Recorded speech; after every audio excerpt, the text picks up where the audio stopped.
path to winning isn't easy. Why, just filling out your ERISA disability application as fast as you can is like rushing through your homework. Were you the kid who rushed through your homework assignments so that you could go hang out with your friends?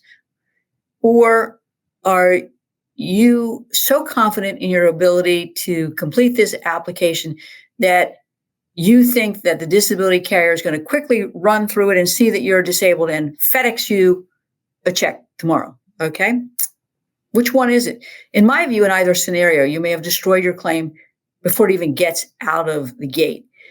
There's no doubt that completing an ERISA disability application form is a pain. There's the application for benefits, there's an occupational history, there's a medical history questionnaire, there's an activity of daily living form. You might even be asked to get documentation from your doctor in the form of attending physician statement forms. They may even ask for copies of your tax returns, your W-2s, pay stubs, you name it, they're going to ask for it. And you may think, I don't have to produce all this, or I'm going to produce it just to get this application going because I need the money. Please remember, you have a duty to cooperate in your ERISA disability claim.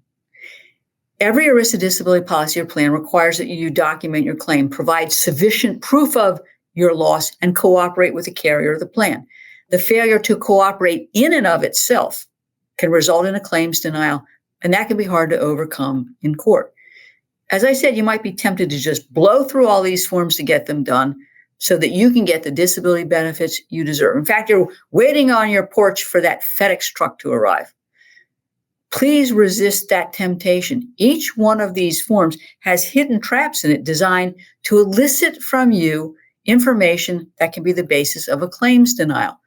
While you have a duty to cooperate with the carrier, I think you have a duty to yourself, a duty to take this application process seriously, to document your claim and provide sufficient proof of loss. Now, you may have questions about the application process, and you call up the adjuster and ask questions, and you may be tempted to rely on them and their explanation to you what you need to do. Disability carriers and plans have a duty to handle your claim in good faith and not mislead you, but that's not always what happens. If their answers don't make sense, it's time for you to consult with an experienced ERISA disability attorney to get the right scoop on how to complete these forms. The other thing you need to do is, if you choose to believe what the disability carrier or plan's adjuster has to say to you, you put it in writing and say, this will confirm our conversation of blah, blah, blah, blah, blah, in which you told me blah, blah, blah, blah, blah, blah, blah. So when they tell you you didn't do what they asked you to do, you've got proof that you in fact did what they told you to do. Now, many times you're going to submit documentation to the disability carrier or plan and find out that they want more information. I call it the "we want more information" game, to delay or deny your claim game. They're hoping that you'll go away. They hope that you get discouraged. They hope that you make a huge mistake on your form so that they can deny your claim. This delay and deny game is just another reason why, in my view, you need an experienced attorney to help you with the ERISA disability claim application process. Got it? Let's take a break.